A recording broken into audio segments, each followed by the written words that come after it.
Hello, beautiful people of YouTube. Today we are going to learn to do a pearl stitch, and to do that, I've got this beautiful pony set with me today.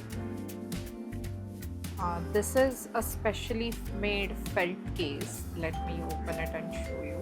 All these are metal needle and they are electroplated in very beautiful colors. So this set comes with 5 different needles. So I haven't kept it really properly, but this is 3 mm, this is 3.5 mm, this is actually 5 mm, should be here, and this is 4 mm. And the one I'm using is 4.5 mm. So you see what beautiful colors, metallic colors it comes with. It also comes with these extenders. There are 3 extenders as mentioned on the box. One is 60 centimeters, one is 80 centimeters, and one is 100 centimeters.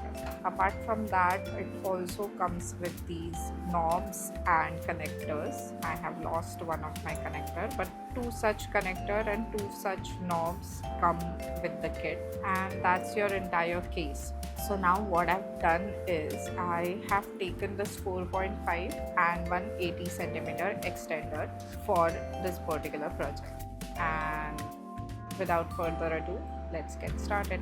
So in the last knitting tutorial, we had learned how to cast on the knitting pin, and then we had learned a basic knit stitch, which is the most basic stitch of the knitting.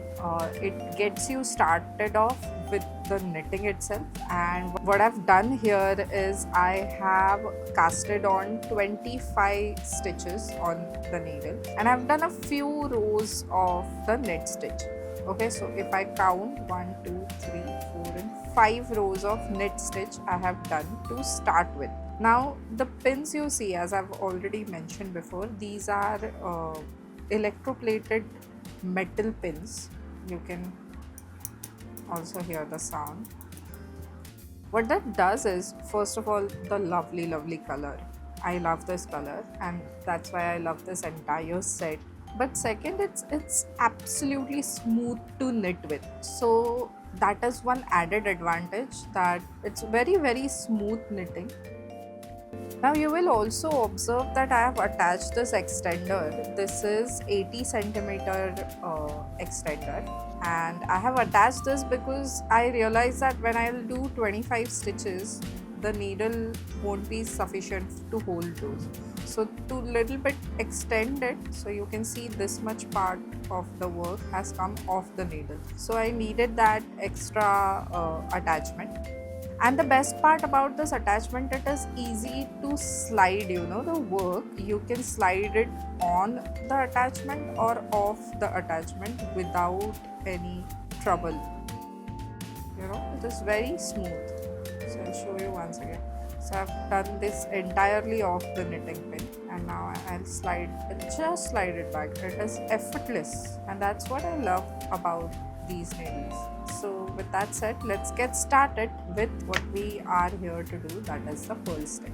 The pearl stitch is basically second most important stitch in knitting. Once you know the knit stitch and pearl stitch, you will know almost entire of the knitting. I will teach you more stitches as we go, but knit stitch and pearl stitch are the major stitches. Now the pearl stitch is actually the mirror image of the knit stitch. What we did on knit stitch is we inserted the right hand needle below the cast on, here below the yarn.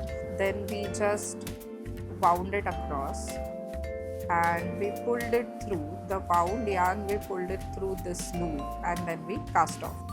Now the pearl stitch follows the same 4 steps, but as I said, it is a mirror image.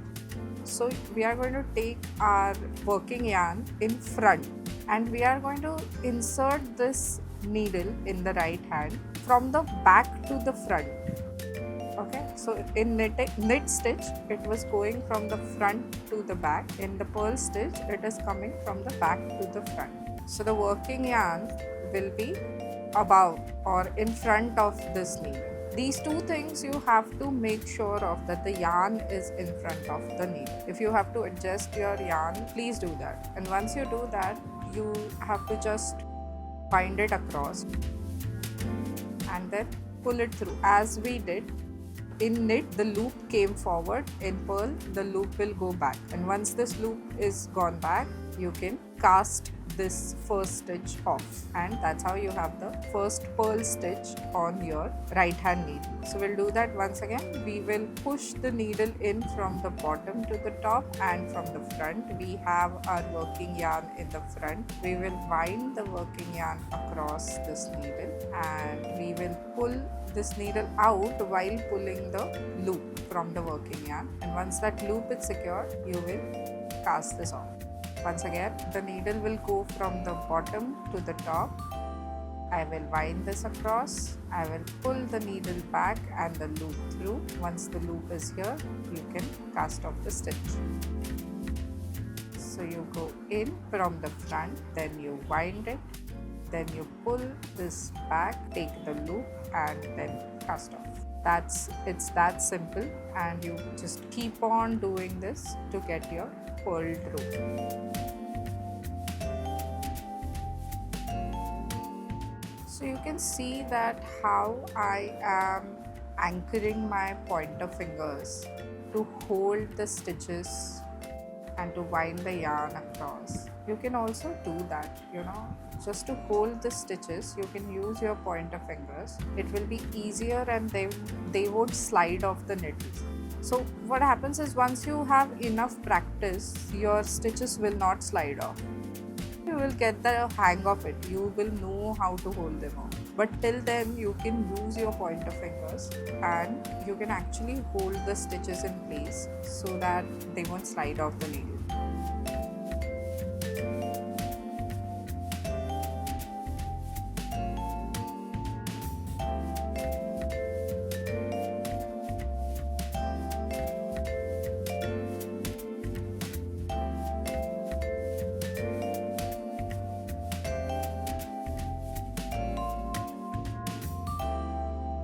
So this is the last stitch, and I have taken the loop to this side and I'm just casting off, and that is your purl row. Now I had already put one purl row before this, so you can see the difference distinctly. This is the knit and this is the purl. We'll do a few more rows like this. So we have done 2 rows now. We'll do 3 more rows. So we'll have 5 knitted and 5 purled rows. So when you're switching, it's same as when we did for knitting. You just switch the needle to this side and take the other needle in the right hand side. Remember to take your yarn in front of the needle, or take your needle at the back of the yarn, whichever is easier. And then you do the same thing as we did before.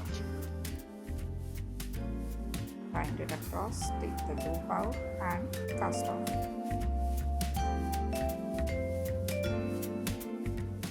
Take it off. Put the needle through, wind the yarn across, push the needle back, take the loop with you and take the other loop off the other needle. Once again, take the right hand needle in front of the left hand needle, push it, wind your working yarn across, push the right hand needle back, take the loop with you and then take the loop from the left hand needle off the needle. And we continue doing this as we get more experience, as we get the hang of it. We'll be able to do 2 or 3 steps together, like I'm taking the loop and casting off in a one single step. Once you get the hang of it, you can take these loops really close to the end of the needle and hold them, so it is easier for you to take the loops off the needle.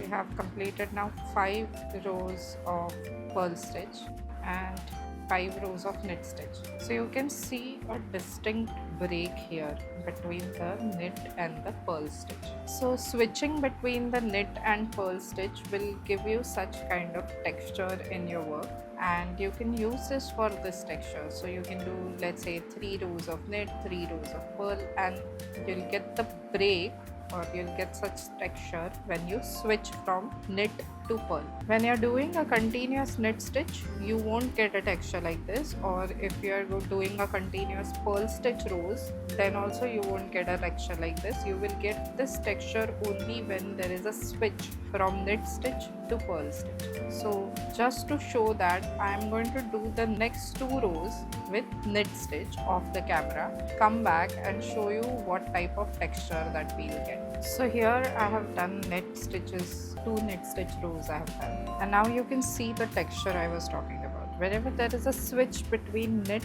and purl, there will be a break, or there will be a texture. So you can use this technique to create a beautiful pattern in your project, and I cannot wait to see what you all come up with.